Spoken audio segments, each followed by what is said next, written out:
Hi, Leadership West. My name is Paul McKim. I'm the Executive Director of Healthy Living with the Valley of the Sun YMCAs and a proud member of Class 26. So I want to thank Michelle for asking me to talk to you guys a little bit about healthy living and goal setting, and as we get approach 2022 here and jump into another year, making sure that our bodies, minds, and spirits are all strong and healthy in the way they should be. At the YMCA, we have our triangle, our balanced triangle of spirit, mind, body. And it's important that we keep all of these strong and connected, because when they all work in unison, we're a balanced individual. So as we strengthen our bodies, we have to also strengthen our minds, and we have to also strengthen our spirit. And there's lots of ways we can do this. Today's society, especially as leaders, you're lots of times sitting for long periods of times in meetings and sitting in front of a screen, answering emails, and you're answering big questions that are stressful. And long ago, when we had stressful situations, we had the ability to fight or flight. And either way, we used our bodies physically, and we burned off all that cortisol and replaced it with intense amounts of workload, and we were able to come across happier, right? We got to a safe place. We released endorphins that helped us not feel the pain. And today we just sit more. And when we're done sitting, we're exhausted. And what do? We go home and we sit and we relax in front of the TV and we eat, and all these negative things that only impact our health worse. So I wanted to take a moment and just make sure we all pause and understand the importance of health. In 2009, there was a 12-year study that talked about the amount of sitting that we do and how it is directly related to cardiovascular and all-cause mortality. It's actually striking on how much we don't realize we're doing damage to our bodies by just sitting all day, every day. If we can just get up and move, it can change health outcomes amazingly. Right now, health has become more important than ever as we talk about the pandemic that's been with us for a couple of years now. And we talk about the hospitalization rates and all of the negative things that go along with that. And then we start to realize that obesity and overweight individuals are like 3 times more likely to be hospitalized. It's staggering to know that if we just take care of our health, our bodies take care of us. And yet we continue to make decisions that lead us to not being the best leader that we can be, the best father we can be, the best husband or wife we can be. All these things are important, and we have to think about these decisions every day. So at the Y, one of the things we do for our members is we offer everybody a consultation to sit down and talk about why they joined the Y and what they're looking for to improve in their spirit, mind, and body. And sometimes that's actually the spirit side of it is what needs to be grown, and they need to have interaction, and they need to find one another, right? Seniors, lots of times, the only time they get out of their house in a day is to come to the Y and interact with other human beings and adults in a group fitness class. And they get to move, and they get to interact with other people, and they get to talk, and they get to work their whole being, which is pretty awesome. Sometimes they just sit in the lobby and drink coffee or play cards. And all of these things are part of our healthy well-being.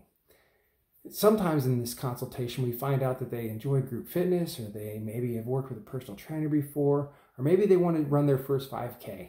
Maybe they want to actually get ready for their daughter's wedding.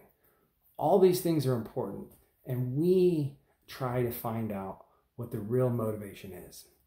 And we try and get them to really understand that, because the start of this all begins with understanding why you want to make a change, why you're going to commit to a healthy lifestyle.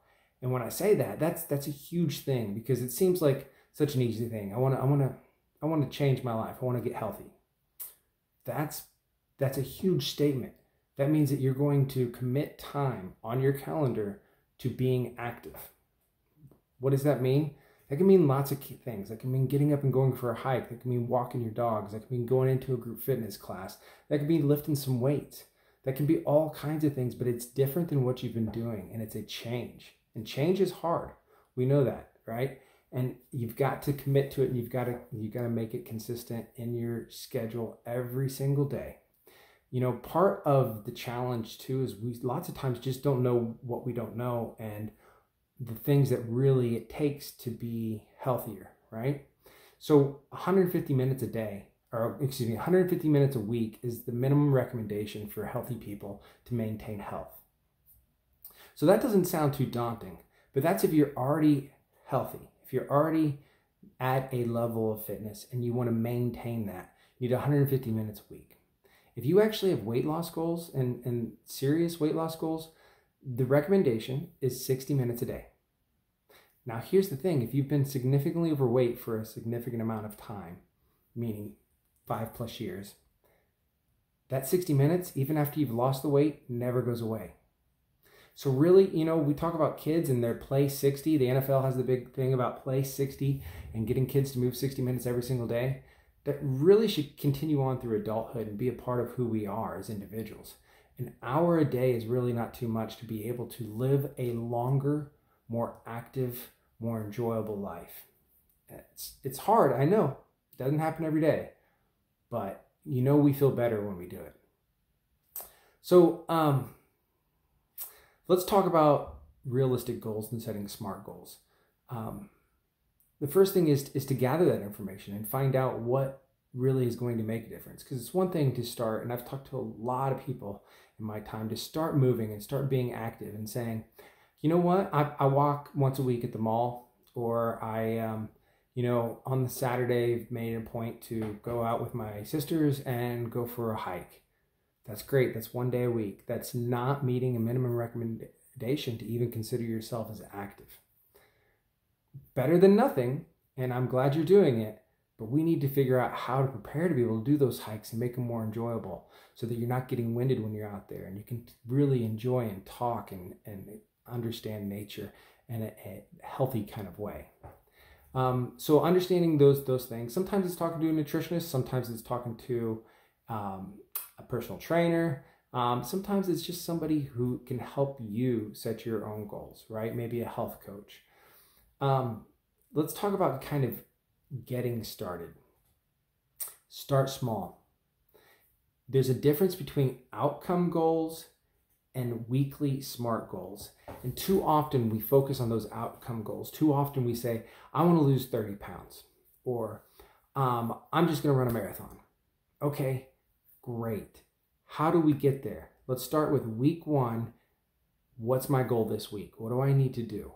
And it has to work me towards that larger outcome, but I'm not going to run a marathon tomorrow, and I'm not going to lose 30 pounds this week.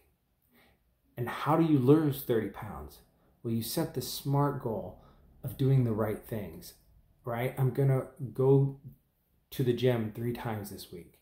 I'm going to get 10,000 steps in at least 5 days this week. I'm going to take a salad without dressing at least twice this week for lunch, right? So those are SMART goals that are timely, realistic. They fit into everyday life. They're measurable, and you can have a percentage of achievement towards them, which is huge to keep us encouraged and keep us going. Another thing is I like to kind of think about breaking it up into things that I can continue to achieve on.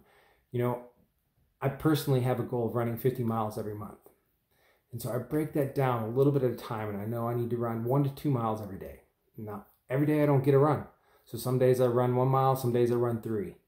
You know, if I ran 2 every day in a month, I'd actually get 60. Some months I do, but 50 is the goal, right? So 1 to 2 every day. I know I need 10 to 15 every week to get my 50 miles in a month. And that's how I'm able to add it up. And every week I know where I'm at on that, so that I know if I'm on target, if I'm ahead of target, if I'm falling behind and I need to make up. And that gives us the ability to do that.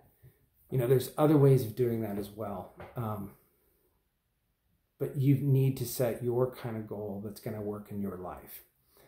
At the YMCA, to start the new year, everybody has these big outcome goals. So we're putting together a wellness journey. 6 weeks, starting on January 31st. So all through February and into March, where each week we're going to focus on different parts of spirit, mind, and body. And every week, we're going to set the goal of doing one act of kindness, thankfulness, or giving to work on our spirit. We're going to ask that everyone journal or reflect for 30 minutes a week. And we're going to ask that everyone get at least that minimum 150 minutes a week. And then we'll have an additional kind of challenge or goal each week towards one of the focus areas of spirit, mind, or body. But we believe if everybody can do those 3 things every week, at the end of the 6 weeks, you'll develop some new healthy habits and you'll feel better about where you're going with your health and fitness journey. So let's see, connect it to your lifestyle. Make sure it's realistic. Make sure it's what you really want to do. Make sure it fits into your life. You know, thinking about fad diets, they're fads and they come and they go for a reason. They're usually not sound in nutritional science. They're also not fitting into real life. If you can't eat a certain thing and your family eats that thing all the time, you're not going to be a part of your family, and your spiritual and social wellness is not going to be as strong. Make sure you are scheduling calendar workouts. Put them on your calendar, knowing when you're going to get them in. Activity trackers are so easy today. It can help you figure out what you're moving baseline and how to increase it from there. If you're only walking 4,000 steps a day right now, don't think you're going to be at 10 or 12 tomorrow. Gradual steps.